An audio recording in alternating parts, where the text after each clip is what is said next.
Hi everyone. I'm going to post a couple of brief, hopefully they'll be brief, podcast lectures to sort of do some backfilling for us. I spoke about militarization during the Civil War, a little bit about the Indian Wars, focused mostly on Bosque Redondo, but in part because of a post made by Hannah, I thought it might be useful to just do a little backfilling, and then I'm also going to post the second podcast lecture on President Grant's peace policy, which actually is sort of the coda to this whole Plains Indian war period. And that lecture might be useful to you as you finish up your second position paper. We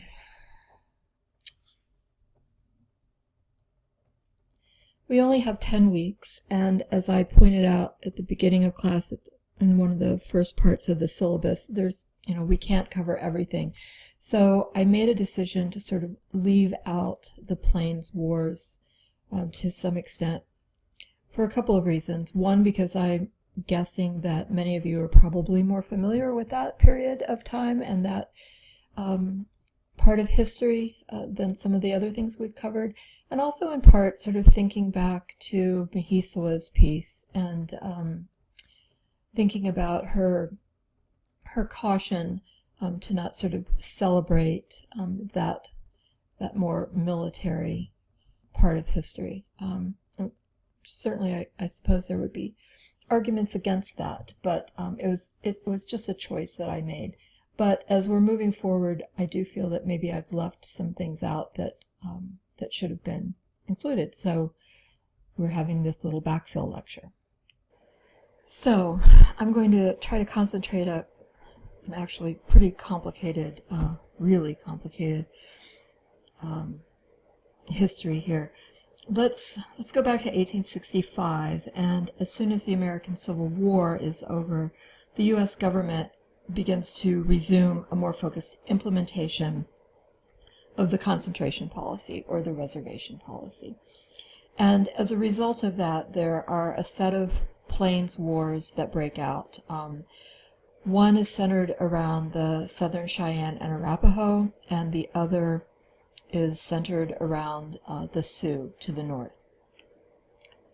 There is violence on both sides. There are complicated divisions within and across tribes, but I think a safe generalization is to essentially summarize by saying that the objective of the government's Indian policy was to essentially concentrate all Western Indians, that is to place them on reservations. Those negotiations, both the peace negotiations and also the wars themselves, sort of culminate with these two treaties. There's the Fort Laramie Treaty of 1868, which creates the Great Sioux Reservation, and there's the Medicine Creek Lodge Treaty that defines the reservation areas for the Southern Cheyenne and the Arapaho. Now, one of the results of the Fort Laramie Treaty was that unceded territory that was given to the Sioux. And the reason that was given to the Sioux is because Red Cloud of the Sioux waged a successful war against the Americans in defense of the Powder River Valley area. That war resulted in the Americans abandoning forts along the Fort Bozeman Trail.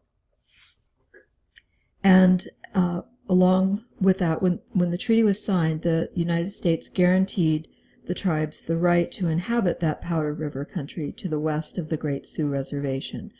That was what was designated as the unceded Indian Territory. The Sioux had the right to keep and hunt within this area. And here's language from the treaty, quote, "So long as buffalo may range there in numbers sufficient to justify the chase." That region was closed then to all white people.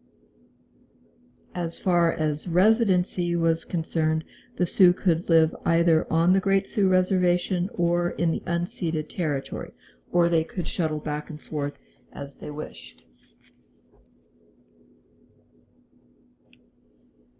Another piece of this story is the response by Americans and Congress to the militarization of the West. And what arises is something that is referred to as the transfer issue. And this is a sort of bureaucratic political history that some people sort of drool over the details, but essentially the transfer issue involved a several years long battle in the government over who should control Indian affairs. Should it be the military, the War Department, or should it be the Department of Interior? And this debate gets played out from the mid-60s on until Grant's election. And I'll cover Grant in my next podcast. The transfer issue arose as Americans and authorities and officials in the government were trying to figure out how to find peaceful means for resolving problems with the Plains Indians in general, and the Sioux specifically. The president at the time, Johnson, wanted to know what method short of war would convince the tribes to accept concentration. The hostilities in the Plains War had sort of led members of Congress to get involved, adding their voices to the argument, and many of them were really strong proponents of moving the Indian affairs from the Interior Department to the War Department. And General William Tecumseh Sherman was, unsurprisingly, a pretty strong and vocal proponent of militarization and of the War Department's authority over Indian affairs. I know that I am always reinforcing this idea that I truly believe in, that we must try to understand people in the past. And while I hold to that, it's really hard to see Sherman in anything but a negative light. And reading his quotes and his comments are often, even now, extraordinarily painful. But for example, in dealing with the Powder River Sioux, Sherman, in supporting War Department Secretary Stanton's demands, declared this: "We must act with vindictive earnestness against the Sioux, even to their extermination, men, women, and children. Nothing else will reach the root of this case."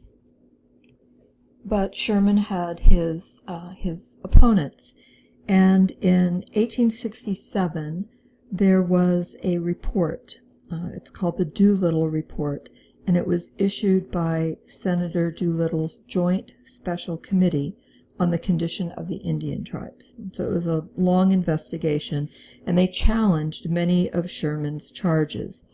And what the report did, was really chronicle the worsening lives of Western Indians, and emphasized, and I quote here from the report, the aggression of lawless whites as the true cause of Indian-American conflict. And the Doolittle Report is pretty important. If you read it, it's this excruciating attack on the military, and really placing most of the blame for the problems in the West on the military. It had two effects. The first one pertains to the transfer issue argument. So the vote goes before Congress, and the bill to transfer the Indian Bureau from the Interior Department to the War Department actually passed in the House of Representatives.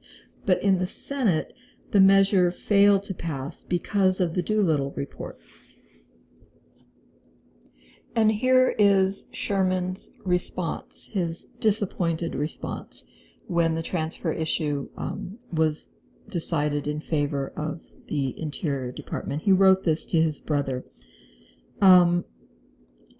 He said, "Soldiers must get among them," meaning Native Americans, "and must kill enough of them to inspire fear, and then conduct the remainder to places where Indian agents can and will reside among them and be held responsible for their conduct.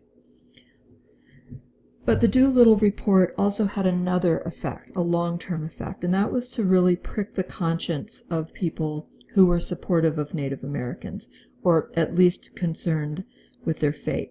And the report spurred them to become more involved, more actively in the issue. Typically, they were people who lived in the East and belonged to various Christian humanitarian reform groups. And these were the people that were stirred to action by the Doolittle report. And increasingly, this group of reformers began to pressure the federal government into changing its current Indian policy. Now, these reformers clearly realized that the nation was in the midst of a dynamic period.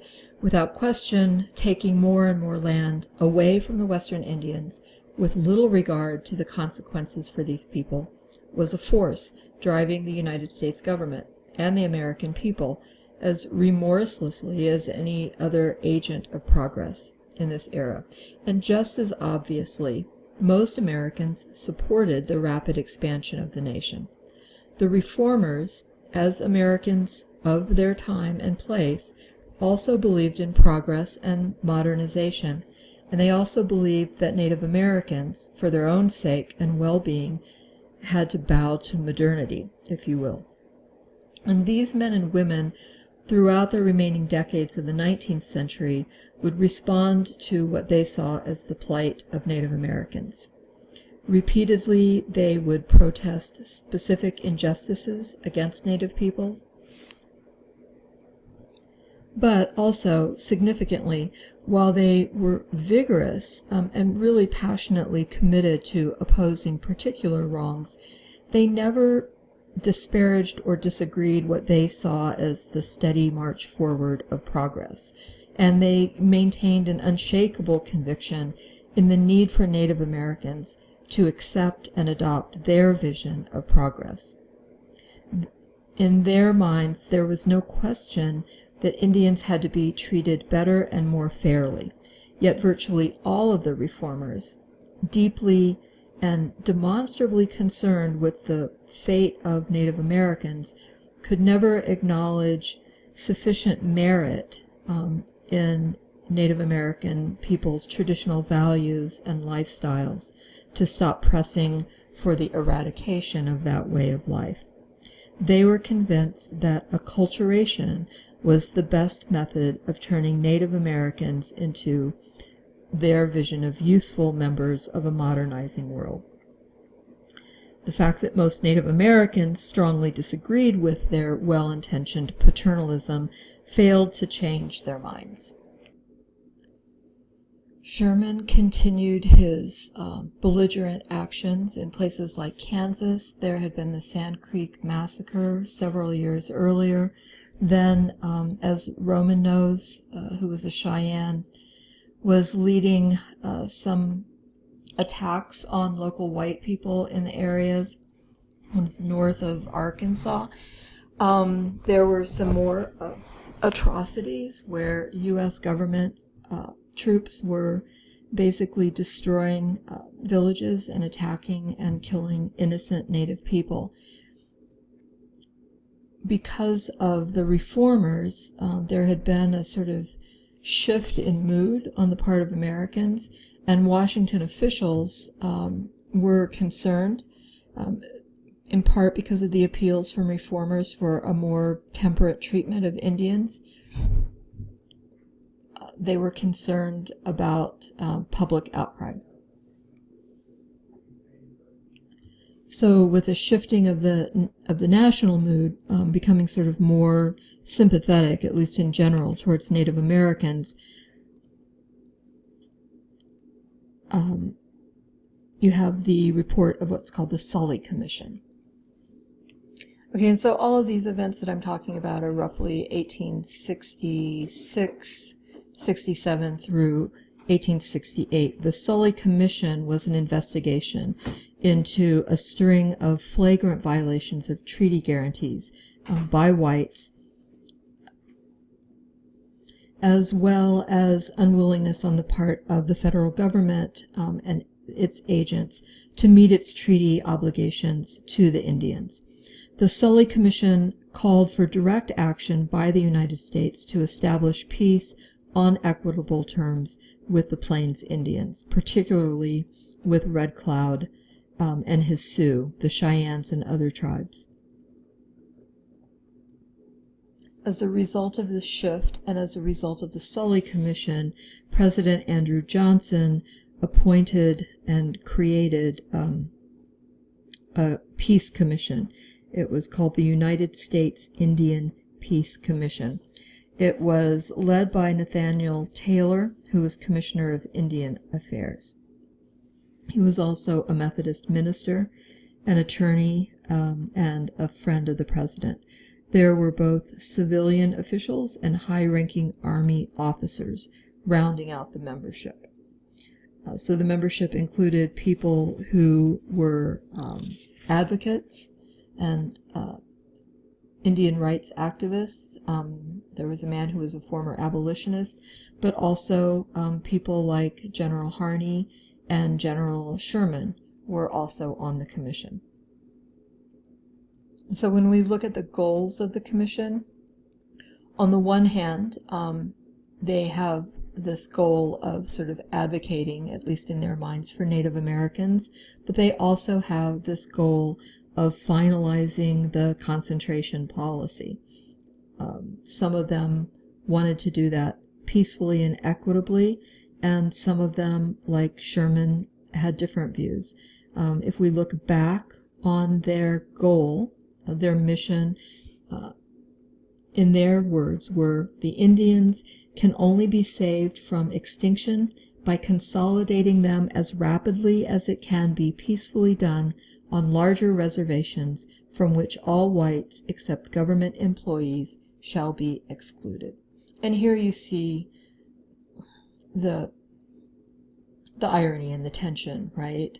That these are well-intentioned people in the sense that they see Native Americans as somehow nearing extinction, and they see at this point and truly believe that the reservation policy, the concentration policy, is for the benefit of Native Americans, that it's going to protect them from whites. And while I'm trying to keep it brief, it's difficult. So these treaties are signed in 1868, but they don't work. In part, they don't work because the Southern Cheyenne don't stay on the reservation in accordance with the Medicine Lodge Treaty, and in part that was because they didn't have food. So they're finally armed by Edward Wynkoop, who's a federal Indian agent. In August of 1868, the arms are for hunting to secure winter meat. Most of the men used the weapons as intended, but there were several hundred young men who, in part out of an extension of their warrior culture, partly out of anger, planned to and did in fact use the weapons not for hunting, but for attacking whites in that area. Once that happens, the full force of Sherman and Sheridan and others in the War Department come to bear, and you have an ugly couple of years, or an ugly year, really, 1868, where there's just brutal warfare again on the plains. This is the winter in which Sheridan and Sherman launched their first winter campaign, and some historians argue to this day that Sheridan and Sherman were intent upon a war of extermination. The winter campaign was really something unknown to Plains Indians because of the buffalo and horse culture. They didn't really have experience with that sort of warfare. Being a food-gathering economy, waging war during the winter was really unheard of. And doing war, engaging in war at that time of the year would greatly diminish their limited store of food. Also, horses are going to be weaker because of foraging on not very much grass and frozen grass at that. The campaign is brutal. It's completely indiscriminate on the part of the Americans. They attack peaceful Native Americans like Black Kettle's village. It was an ugly affair. Some Americans were heartsick over Sheridan's winter campaign. The Society of Friends, the Quakers, sent a memorial to the United States Congress, and they asked the government to alter its course towards the Indians and prayed, quote, that the effusion of blood may cease, and that such just and humane measures may be pursued as will secure lasting peace, and tend to the preservation and enlightenment of those afflicted people whom we regard as the wards of the nation. Eastern humanitarians bitterly denounced the Army's actions, and they specifically pointed to the Washita River attack and compared it to the Sand Creek Massacre decades before. They pledged great vigilance henceforth and increased action on behalf of all Native Americans. Samuel Tappan, who had been a member of the United States Indian Peace Commission, condemned the campaign as stupid and criminal blundering. Tappan, along with Wynkoop and other prominent reformers, demanded that the federal government from now on permit Christian denominations and humanitarian groups to assume a major role in guiding Indian policy. Indian Commissioner Nathaniel Taylor, who had been the chair of the Peace Commission, agreed with the reformers and recommended in his first annual report that the government should invite the cooperation of all Christian societies or individuals who may be disposed to take part in the work. The new Grant administration began to consider these requests. On the other hand, many Americans, and most especially those Americans living in the West, cheered the winter campaign. They were gratified especially with Sheridan's leadership in dealing severely with Native Americans. Federal officials hoped that the winter campaign of 1868-1869 would prove decisive, and that they'd made great advancements in solving the so-called Indian question. Certainly, at the end of the campaign, the West appeared to be finally at peace. In the name of concentration, peace had been secured with the United States government, wielding, as Sherman pointed out, the olive branch in one hand and the sword in the other. On November 3rd, there was a presidential election of 1868. It would be the first since the conclusion of the Civil War.